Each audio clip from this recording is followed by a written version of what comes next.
Wave optics में वाईडीएस interference का बहुत ही बढ़िया क्वेश्चन अच्छे को परेशान कर देता है, क्योंकि हमें क्वेश्चन ही नहीं समझ में आता है। फिगर मैंने बनाया आपको समझाने के लिए। क्वेश्चन क्या है मैं फिगर समझाता हूं। कहा आपके पास कुछ ऐसा अरेंजमेंट है वाईडीएस का, यहां पे दो स्लिट्स हैं S1 S2 और ये सामने 1.4 मीटर पे आपका ये स्क्रीन है, राइट। अब हम और ये डिस्टेंस दे रखा है स्मॉल d 2.28 मिलीमीटर।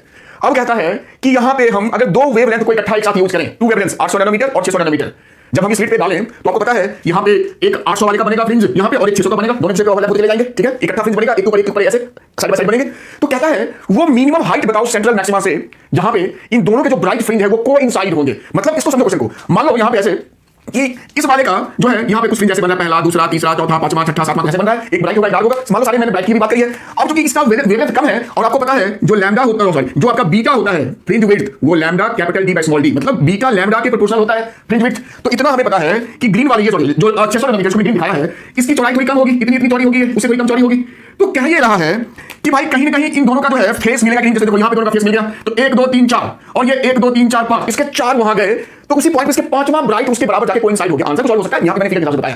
क्वेश्चन समझाना था कि इसके जो फ्रिंज हैं यहां पे वो दिख रहे हैं। अब यहां देखो तुम गौर से, इसका वेवलेंथ कम है तो इसकी चौड़ाई कम होगी, तो कहीं ना कहीं जाके दोनों मिलेंगे ना, दोनों की ऊंचाई सेम हो जाएगी, कोइंसाइड करेंगे। तो यही पूछा है मिनिमम हाइट यहां से यहां तक का y कितना होगा जहां दोनों कोइंसाइड करेंगे, बात खत्म। ये था क्वेश्चन। आई होप आपको क्वेश्चन समझ में अब आया होगा। अब इसको कैसे करेंगे? इसको ऐसे करेंगे भाई कि ब्राइट फ्रिंज जो होता है वाईडीएस में, मान लो इस वाले वेवलेंथ के लिए मैंने कहा जो n1 वाला जो इसका फ्रिंज का ब्राइट फ्रिंज है वो इसके n2 वाले से कोइंसाइड करता है। तो n1 तो क्या हो जाएगा n, देखो जो हमारा y होता है वाईडीएस में, जो हाइट होती है सेंट्रल मैक्सिमम, क्या होता है n lambda d by small d। तो यहां मैंने n1 लिया है, बाकी लैम्डा 1 तो वैल्यू पुट करते चलो 800 800 नैनोमीटर, तो यहां भी लिखेंगे 600, पावर तो रखने की जरूरत नहीं है। डी तो डी मेरा है 1.4 और स्मॉल डी है 0.28 नैनोमीटर, यहां भी नैनो मतलब मिलीमीटर, तो यहां भी लिखेंगे तो पावर जरूरत नहीं डालने की। यहां पे मेरा डिस्टेंस सेम लेंगे, तो ये वैसे भी ये दोनों तो पूरा ही कट हो जाएंगे, 1.4 इधर वाला, नीचे वाला 0.8, तो मेरा बचेगा n1, ये दो जीरो हटा दो, ये दो जीरो भी गया, खत्म कहानी। ये मेरा हो गया 4, ये मेरा हो गया 3, तो कितना सिंपलीफाई हो गया। तो हमने क्या देखा, n1 अपॉन n2 मेरा हो गया 3/4। अब इससे हमें कंक्लूड करना है कि जो ये वाला वेवलेंथ जिसको हमने 1 लिया लैम्डा 1, इसका तीसरा जो ब्राइट होगा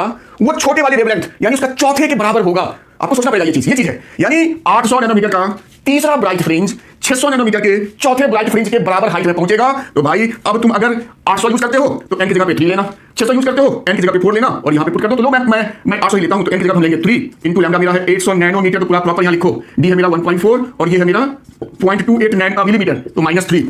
बस समझ आ गई। अब तो भाई खाली सॉल्व करना बचा भाई। तो देखो ये -3 यहां से गया तो ऊपर मेरा -6 बचा, ये पॉइंट यहां से हटा दिया तो ऊपर मेरा एक जीरो यहां पे आ गया, 140 हो गया। अब इस जीरो को हटा दिया तो ये मेरा -5, कितना समझ में आ रहा होगा मैं क्या कर रहा हूं। अब 14 दूनी 28, ये नीचे 2 बचा, 2 से ऊपर मैं लेके गया, देखो ये 2 जीरो हटा दो तो ये तो मेरा -3 हो गया, 2 से ये मेरा 4 हो गया, तो ये हो गया 4 3 12 × 10 का पावर -3 मीटर्स। तो यस 12 मिलीमीटर आपका आंसर हो गया।